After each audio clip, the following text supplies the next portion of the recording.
Hi everyone.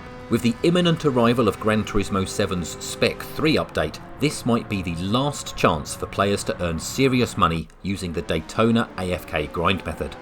This is a full step-by-step guide to earn maximum payouts while they're still possible. We can expect Spec 3 to include updates which may tweak vehicle parameters, PP levels and handling, so if you want to be able to reach the new level cap and get all the new cars as fast as possible, now's the time to prepare. This guide is an updated edition of a video I put out a few months ago with a few revisions for extra efficiency, so if you find this helpful, please do like the video to help it get seen, and if you enjoy driving games of any kind, perhaps consider subscribing so you can find my other content, which covers GT7, F1, arcade racers, and the occasional cinematic showcase. Thanks for watching, here now is the guide. To get started, you're going to need to fulfill 3 criteria. You're going to need 2 million credits, you're going to need to be collector level 50, and also have completed the gold circuit experience on the Daytona road course on all 3 sectors and the full lap.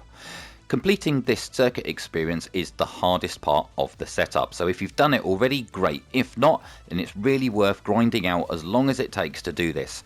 Once you've done enough laps, it's not too difficult once you learn the course. Completing the circuit experience gives you the highest credits bonus for quick races, and this also applies to custom races as well, but we'll come back to that in a moment. Now we're going to go and build the cars.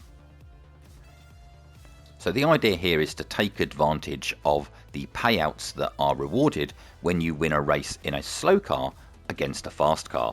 First of all, we're going to set up our fast car here, so you head over to Brand Central and purchase yourself the Dodge SRT Tomahawk X VGT.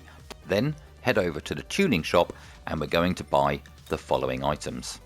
From the Club Sports tab, we want to buy the power restrictor and the ballast. In the semi-racing tab, we want the fully customizable computer, the fully customizable LSD and the fully customizable manual transmission.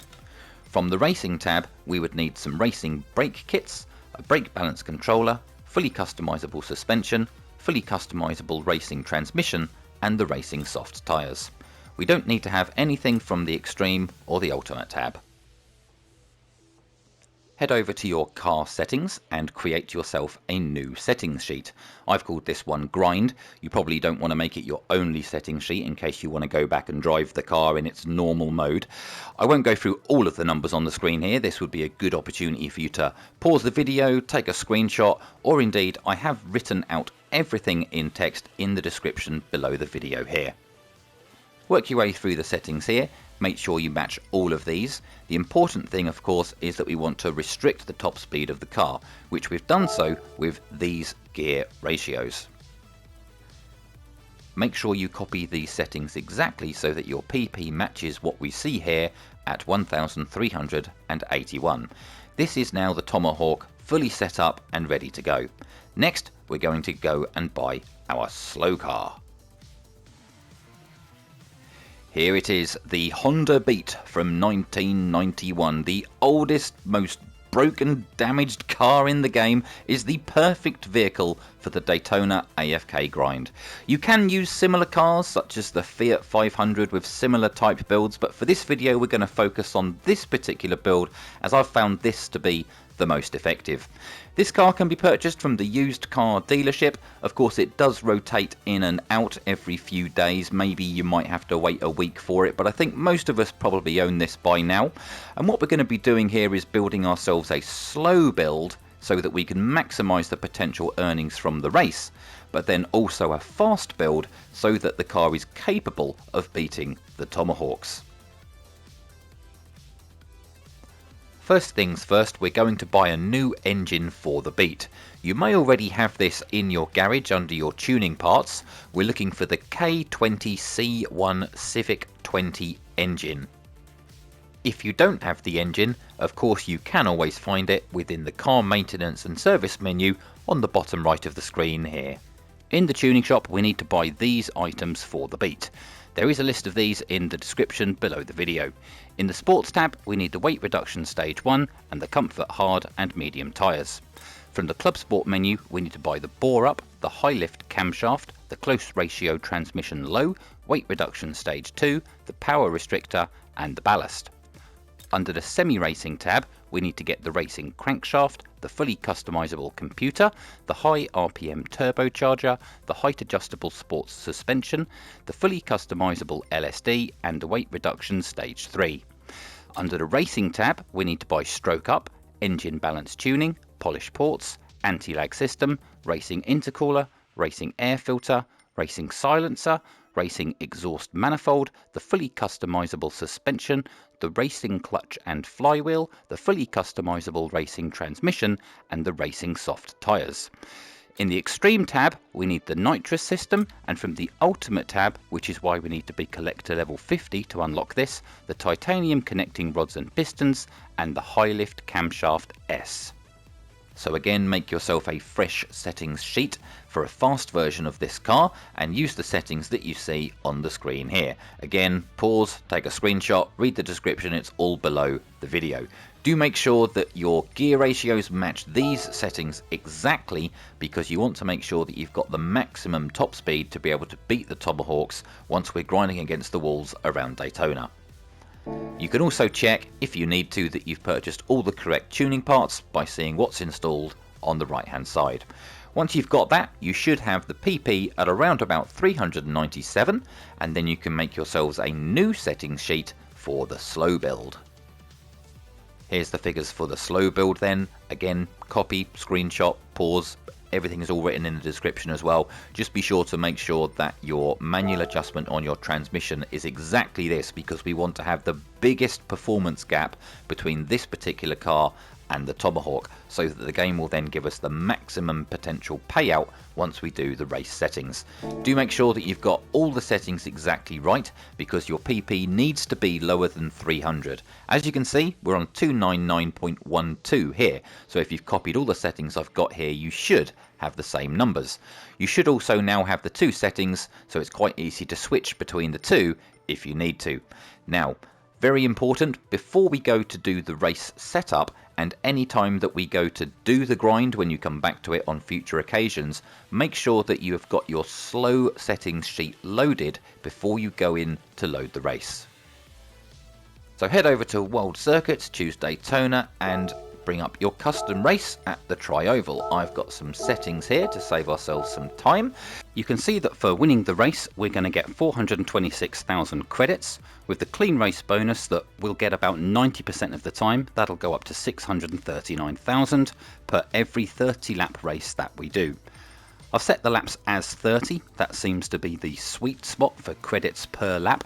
If you go below 25 or over 30, you'll get a lesser rate of return, but you can still extend it if you think you're going to be away for a bit longer, or indeed if you just want to not bother coming back to it for a little while. But I find that this that lasts 26 minutes is the ideal time for me. I can then go away, do some chores that I should perhaps be doing instead of sim racing. So 20 cars, rolling start, we're going to be starting 20th, 50-metre gap between rolling start, that will help prevent collisions during the race. No boost, weak slipstream, no tyre wear, no damage, no fuel, grip low, and nitrous, important this one, we need to make sure this is set at 10 so that it lasts for the full duration of the race. This will probably run out around about lap 28, but that will give you enough of a lead to ensure you'll still win the race. Set your weather as regular, normal, dry, no conditions on there at all. And then of course we need to make sure that in our garage we set every single car as the Tomahawk. Every car except ourselves. Make sure that your difficulty is set to professional.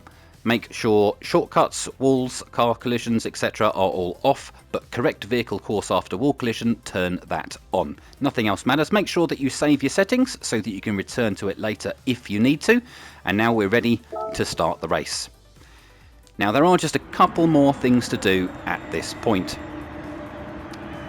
So as we saw, our prize winnings here, as you can see on the top right, 426,000, which will go up to 639,000 with the clean race bonus. But of course at the moment our car is currently too slow. If you look at the top there, our PP is still 299, which is not going to be quick enough to beat these Tomahawks. So go to your settings, go to your car settings, change your settings sheet from slow to your fast build. Your car is now faster, capable of beating the Tomahawks, but you'll see on the top right there again, it has preserved that prize winning of 426,000.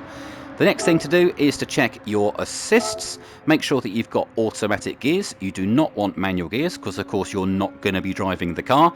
All of your other settings, generally I just normally turn them all off. It doesn't really matter, but do make sure that your traction control is set to 0, as that will help maintain speed as you glide around the walls.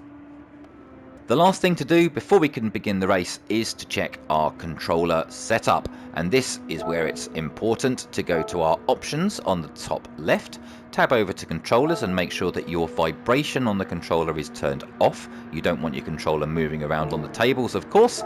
And then we also need to change our steering input to be motion sensor function.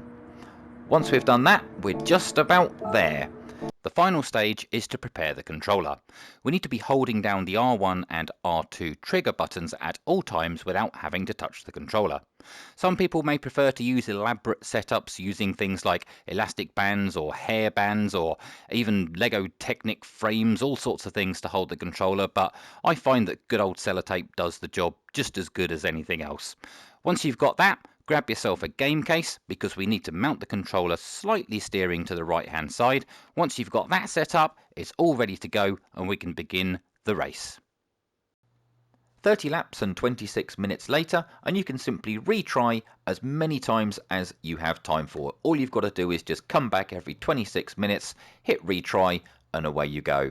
You can revisit the car settings screen and it will actually reset the mileage on the car so that you don't get oil wear, but I found that oil wear doesn't really make a difference to the speed of the car in terms of it being able to win the race. So I would normally do a session of grinds and then at the end, then you can top up your oil, do anything you need to do to maintain the beat if you need to. So that's how I've been able to build up all the credits and buy every car in the game. Thank you very much for watching, and I will see you on another video. Bye for now.